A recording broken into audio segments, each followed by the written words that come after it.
Nabunyag nga ang kawalang-alam sa batas ng mga gabinete ni Bongbong Marcos matapos nilang aristuhin ang dating Pangulong Rodrigo Duterte at minadaling ipadala sa The Hague ng Netherlands. Halos atakihin nga sa puso ang magkapatid na Remulla matapos gisahin ni Senador Amy Marcos sa pagdinig sa Senado at nagkabuhol-buhol ang mga sagot ng mga ito at hindi malaman kung paano malusutan ang kanilang pagsisinungaling. Matatanda ang sinabi ni Department of Justice Secretary Jesus Remulla na walang jurisdiksyon ang International Criminal Court sa Pilipinas bilang isang estado, kundi sa mga individual lamang na inaakusahan ng mga krimen sa ilalim ng International Humanitarian Law. Agad naman itong kinontra ng mga eksperto sa batas dahil gumagawa lamang anya ng sariling interpretasyon si Boying Remulla at nakakahiya ito sa isang kalihim ng Department of Justice na dapat ay may sapat na kaalaman pagdating sa local at international law. Komento pa nga ng ilang dismayadong netizen, huwag ninyong pagtakpan ng adik bangag na presidente ninyo dahil kitang-kita na tinraidor at ludas at inahas si President Duterte ng adik bangag sindikato. Sa ginawa nilang pag-down sa mga Duterte, lalong lumalakas tuloy nang itaas ng taong bayan ang mga Duterte. Pilipinas Duterte, Duterte pa rin. Paano si Torre walang alam sa batas? Ang nasa kanya ay hambog at pakitang gilas sa kanyang mga among bangag at takot mawala ng supply. Mali kayo ng binangga. Hala nyo mga estrada ito. Nagkakamali kayo mga Duterte ito. Isa silang pag-asa ng bayan, kaya manalo o matalo si tatay sa kaso niya. Kami, ang taong bayan, ang ihila sa iyo dyan sa pwesto mo, bangag. Sino ang most hated brothers in the Philippines ngayon? Pag-usapan natin ito. Tuloy. Nagsalita po ang ating mahal na Secretary John Vic na ang nagplano po rito, o yung pagkaintindi namin, ang nagplano ay kayo. I would like Secretary Anyo, Secretary Gibot Chodoro, at ang pinangalan, ang Chief PNP. Ayan, kasi di ba may interview sila? Marami raw silang nagplano. Pinangalanan pa ni John Vic Remulla. Ayan, kasi kadaldalan nyo magkapatid. General Marbil. Parang apat yung pinangalanan sa isang Marbil, interview Anyo? ng ating Secretary ng DILG. Can I answer that, ma'am? Yes, please, you're recognized. The question was, who planned this? I did not state in any way who planned it. The meeting was of executive privilege. It was a conversation between the president and the ones I mentioned. There were. So what exactly did you say? Ano sinabi po ninyo? They asked me- Kaintindi namin, itong apat na pinangalanan ang siyang nagplano. Kasi Ma'am, we're already invoking namin. executive privilege. Yeah. Eto, kung merong contest na laban bawi. Etong Remulla Brothers, Mr. Laban o bawi. Laban. Bawi. Ngayon, binabawi na ni John Vic na sila yung nagplano. Pero sinabi nila sa mainstream media, sila nagplano. Katulad kanina, sinasabi ni Boying na sinabi niyang kanyang spokesperson ng DOJ na competent court daw ang DOJ. Kanina binawi, ano sabi ni Boying? Figuratively. Boying! John Vic! Kayo pala magkapatid na laban bawi Oy, huwag niyo seryosohin yung sinasabi ko. Figuratively lang yun. Ay nako. Ayan kasi, pag nagpapalusot, talagang pagkaharapan na magkakabuhol-buhol na kayo. Iba kasi, pag matatapang kayo, may hawak kayong baril. Tapos yung isa nakaupo matanda. Tapos mga babae kasama. Pero pag utakan, naku, malaki problema. Pag utakan pala itong mga ito, atrasado. Matter. Yes. We're invoking executive privilege. Yes, that's fine, but it's in the interview. Ito din, alam pansinin nyo kanina, ha? Hindi ko napanood yung buo. Pero pagka sila'y nasusukol na, trap na sila, pambihira. Executive session ang gusto. Hindi na nila masagot, executive session na. O kaya, posibleng na tong verging sa subjudice kasi pag nasa korte na hindi na pwedeng pag-usapan. So ito mga palusot na ito mga to. So sa madaling salita, matapang sa media, pero pag ganitong harapan, alam mo ang problema kasi sa mga tao ganyan. Dapat hindi kayo nang-aabuso, hindi kayo nang-aapi. Kung kayo ay nasa ibabaw, gamitin ninyo yung inyong kapangyarihan to serve others. Tulad ng ginawa ni Torre, hindi porket nasa taas ka, ikaw ngayon na may hawak ng baril, gaganunin yung matanda. Hindi maganda. Diba? Dapat, pag ikaw ay nasa itaas, magsisilbi ka. Hindi ka nag-aabuso ng kapangyarihan. Ganito ang nangyari ngayon. Sila ngayon, ang nasusukol ni Amy. Yari kayo. And it's Yes, ma'am. It goes as far as the interview, ma'am. Yes, ma'am. Yes, sir. Nangingitim na si Boying. Nangingitim na sa galit si Boying. Hoy, nangangayayat na, Amy, si Boying. Pambira, kagaling pasasakit yan, baka atakihin sa puso. Misto lang nga atakihin na to sa puso. Pero definitely, inaatake na siya ng galit. Nangingitim na pambira. I'd like to understand. I think your brother was trying I to did not explain state in any what way. he said in the interview, and I'm happy They to asked me hear it. if I planned it. I said it was not me. There were other people in the room, but we did not discuss any plans of any arrest. Saan ang galing yung mga pangalan na ito? Ma'am, that again is executive privilege, ma'am. Kita mo, executive privilege kasi sinabi niya sa media, ngayon itinatanggi nila. Nandoon, ano yung sinabi mo? Saan galing yung pangalan? Executive privilege. Ibig sabihin, hindi nila sasabihin dito, ibubulong. Ibubulong personally kay Amy. At least, ma'am, let me explain first, ma'am. That is a secret. Interview po eh. Yes, Ang ma'am. liwanag Let eh. me explain first, ma'am. Hmm. We were discussing rumors of Ako? an impending arrival. Ay, ayaw. Hoy, ayaw. Chismis pala. Ang dinidiscuss nila, chismis. Isipin mo, nag-meeting ang mga sekretary, pinag-uusapan, chismis. Magagalit sa inyo si Claire niyan. Yung hari ng chismis. Figuratively. Hindi yung gano'n ang dating sa amin eh. Ang pagkaintindi that namin, is the apat whole na truth, plano. That is what we were discussing rumors. Ang mahirap mga sekretary natin ngayon, ano? Chismis. Yan. Yan ang quality. Tingnan ninyo ang quality ng secretary ni Marcos compared sa secretary ni PRRD. Tugtog na lang natin para maintindihan ha. And who was really on top of this? Kayo ho ba? Because during the press conference of the president, it was you and the president. Yes. So ikaw ho ba nagplano ng lahat ng ito? Sino nagplano? Sino? Sino nagplano? John Vic, sagot. Ano? Hindi naman. No, hindi naman. It was a group effort. It's a group effort. Maliwanag. Galing sa akin, galing sa kanya. Secretary Chidoro was there. Secretary Anyong was there too. Chodoro, Anyo, And the president and I. So, President and I. Hindi naman ako. Ako lang yung stand by that, ma'am. Last man standing doon sa Malacanang. I stand by that. Kasi Secretary Chidoro was working out of his office. Napakaliwanag po ng sinabi ninyo. Wala namang mapakiyaw-kiyaw doon. Ayan, nagtatalo-talo na sila. Mainit kanina, mainit. Alam mo, ako sa inyo, ha? Sasabihin ko sa inyo, diretsahan, huwag nyo iboto si Amy. At for sometimes, baka sabihin nyo, bumabalimbing ako. For some time, talagang binabanatan ko si Amy. Okay? Again, huwag niyong iboboto si Amy. I'm not in favor. Ito sa pagkakataon lang to dahil banateros po ako eh. Pag tama, palakpakan. Pag mali, banatan. This time, maganda to hearing na ginawa ni Amy. Para sa akin kasi maraming lumabas dito na mali ang gobyerno. At magagamit po ito sa kaso ni Tatay Digong sa ICC. Swak sa banga. But then again, Marcos pa rin yan si Amy. Huwag niyong iboboto. Pinaninindagan lang natin na pag sa banateros, pag tama, palakpakan, pag mali, banatan, tama si Amy rito. Ang dami nating napulot dito sa hearing na ito.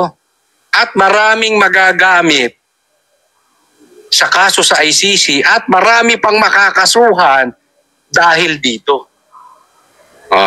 Eto. Tingnan natin, ang paliwanag ni John Vic. Yes, sinabi, Pero ito si John Vic may itsura, no? Ano nangyari kay Boying? Pambira ka naman, no? Magkapatid ba kayo talaga? Hindi kasi minsan ganyan eh, ano? Hindi ko alam kung dahil may sakit si Boying o dahil ayoko nang pag-usapan may bisyo. Nasa sa kanila na yun. Nagtataka lang ako, parang ang layo ng itsura nila, no? Pero pareha silang sinungaling. Pareha silang laban bawi. Figuratively.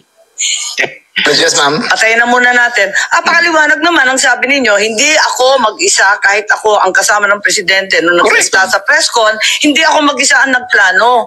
Tapos as gayon, itatanggap yung plinano nyo? Grupo kami. Tapos pinangalanan mo.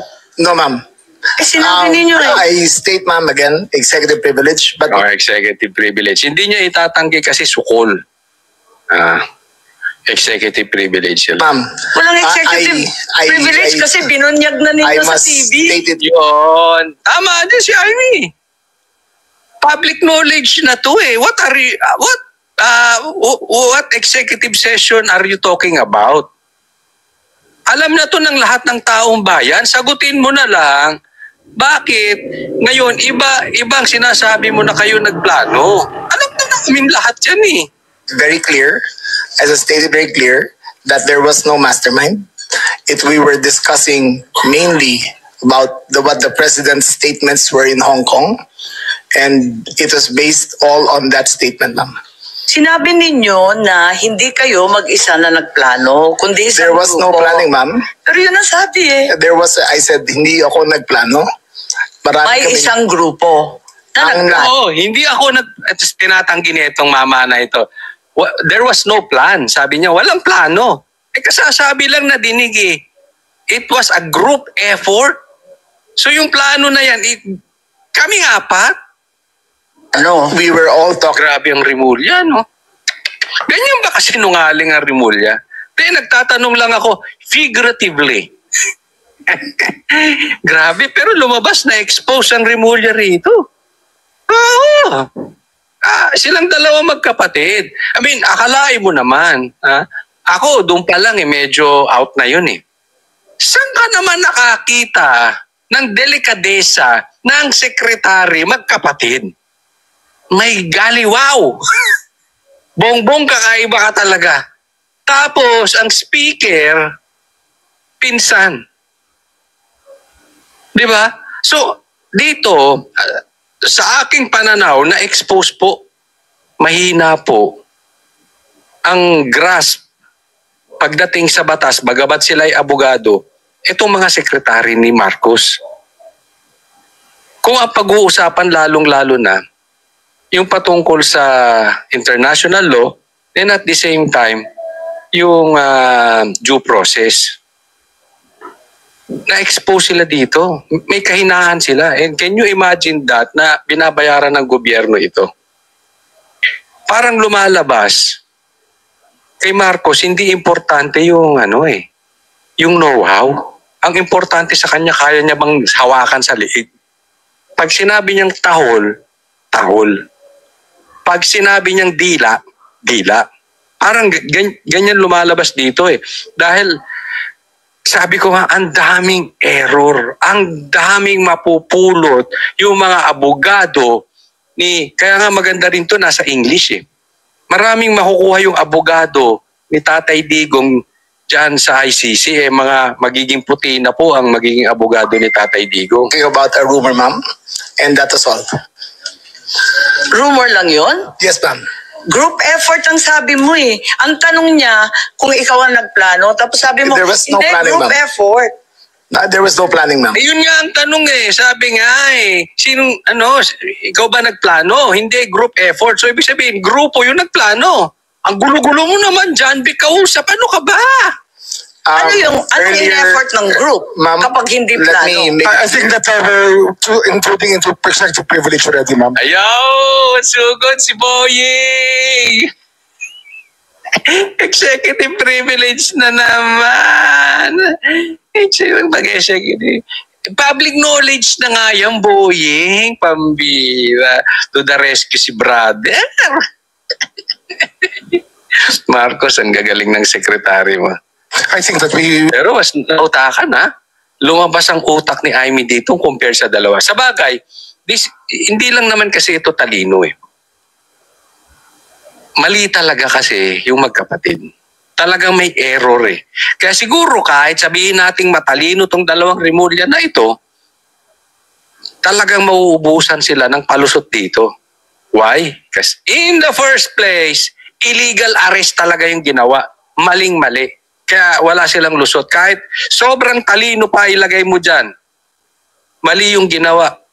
Hindi kayo makakasagot. please No, I'm respect just our. asking him to explain the media. Yes, ma'am. But it's already a very thin dividing line between what transpires in a room between cabinet members I will- and a media statement. But there's a very thin dividing line, ma'am. Understood. I hope that we can respect executive privilege. You want respect the executive privilege? You didn't respect the former president, the rights to the due process of the former president. Now you are asking respect? Gusto mo lang respetuhin? Yung executive privilege na kung ano-anong yung due process nga hindi nyo ni-respect eh. Hindi nyo nga hinarap sa korte sa Pilipinas, hindi nyo pinakuha ng brief. Si Tatay Digong basta nyo nilipad. Now you are talking here about respect? I think you are the least person para maging messenger ng respect. Understood, and the Senate and the Secretary Tudor is fully aware. Every time there's a need to recess the executive session, I'm happy to do so, and I will do so when necessary. Pero ngayon, sinabi kasi sa TV, baliwanag naman ninyo sa atin kung ano ibig sabihin. Kasi ang sinabi, hindi ako mag-isa na nagplano, may grupo kami. They asked me if I had planned it. Sabi ko, I did not plan it. I said we were there. And not to skirt, ma'am, executive privilege, it was mainly because of the statements of the former president in Hong Kong. Lintik kayo. Hinuli nyo yung presidente because of gossip, because of chismis. Anong nangyayari sa gobyerno natin? That he said, in his words, ma'am, in Hong Kong, that I think you have a clip. He said that ang reading ko ay may ICC warrant of arrest na. That was the best of my recollection, ma'am. So anong pinag-group effortan? Anong To discuss the ng rumor, ma'am. grupo na But again, ma'am, pinangalanan nyo? as far as I will invoke executive privilege, you cannot plan on a rumor, ma'am. Kaya nagtataka So, ako, again, bakit ma'am, group effort? Chismis lang naman yun. Chismis nga. Ay, Saan ka nakakita ng group effort tapos chismis? Sukol na sukol eh, no? Kayo ba pag magchichismisa, may plano pa kayo? Ay, pag-usapan natin ganyan. Si Banat Bay. Wala si Banat Bay ngayon. Pag-usapan natin. Wala siya. Madalas siyang wala dito sa SMNI. Pag-usapan. Gano'n, may group effort. Chismis.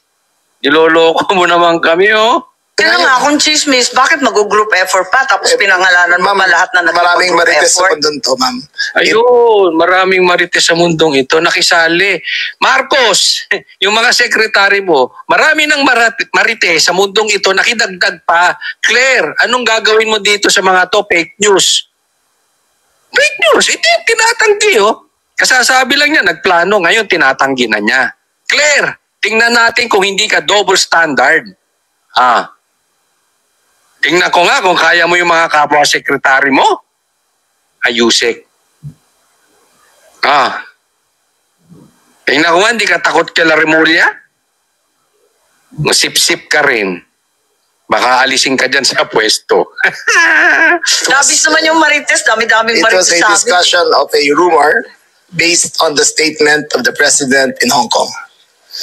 Nakakatuwa lang dahil chismis lang pala eh. Bakit sesentensyahan yung tao sa base ng chismis? It was a discussion of a rumor based on the statement of the president in Hong Kong. So you deny that you're part and parcel of the planning and that the other persons you named, hindi rin sila kasali dun sa pagpaplano? Again, ma'am, we were discussing the statement of the former president while he was in Hong Kong, that he said that there was he said in his words, ang reading ko ay may warrant of arrest na ako.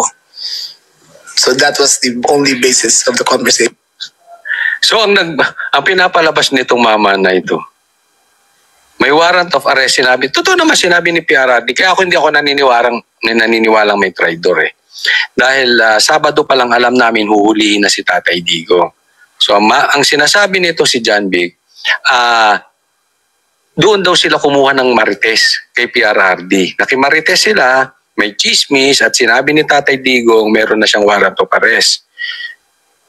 So, hindi sila nagplano, nakichismis lang sila kay Tatay Digong. Tapos, eksakto, meron nga warrant of arrest.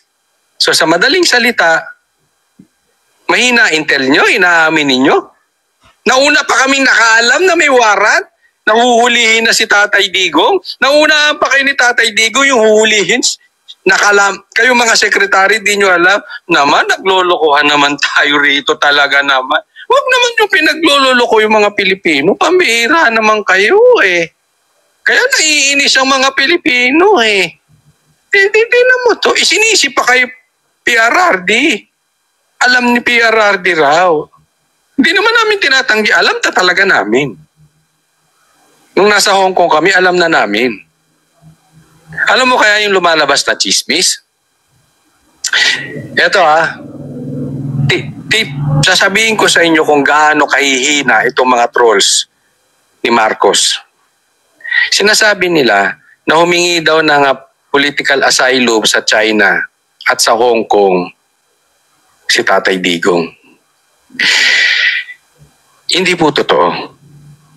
Bakit?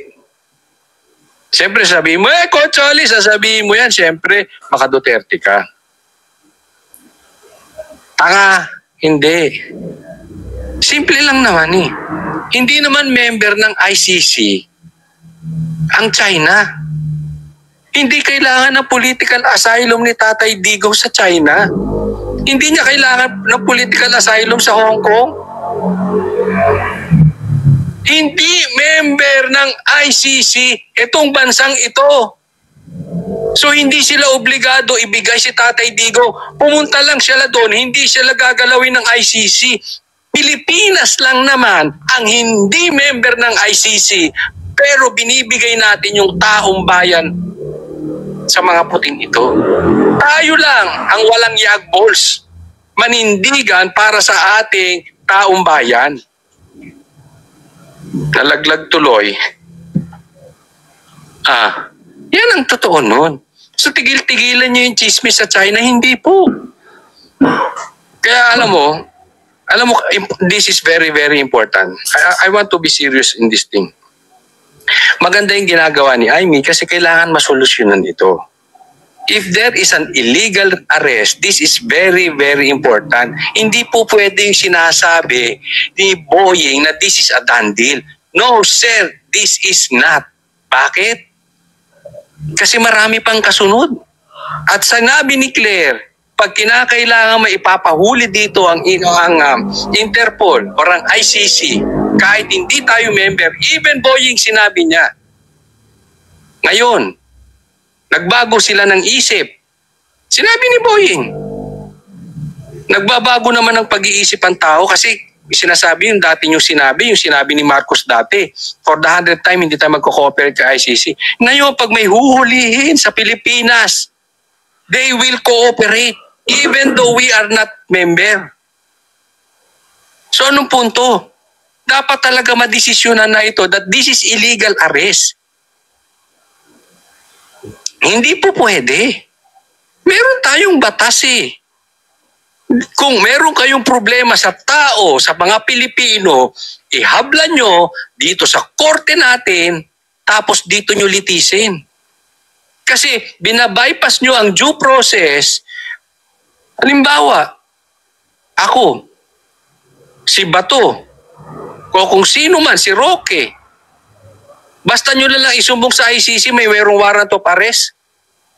Uhulihin siya ni Torre, dadalhin na siya ron. Delikado po yan. Delikado sa atin lahat, hindi lang sa aming mga vloggers. Pati sa inyo. Pag kayo nagsalita sa gobyerno, pwede nilang palabas sa ICC, labasan to ng ano? Labasan to. Kasi dito sa atin, dadaan ka sa korte. So labasan nyo to ng warrant. Then huhulihin na lang ni Torre, papadala na lang doon.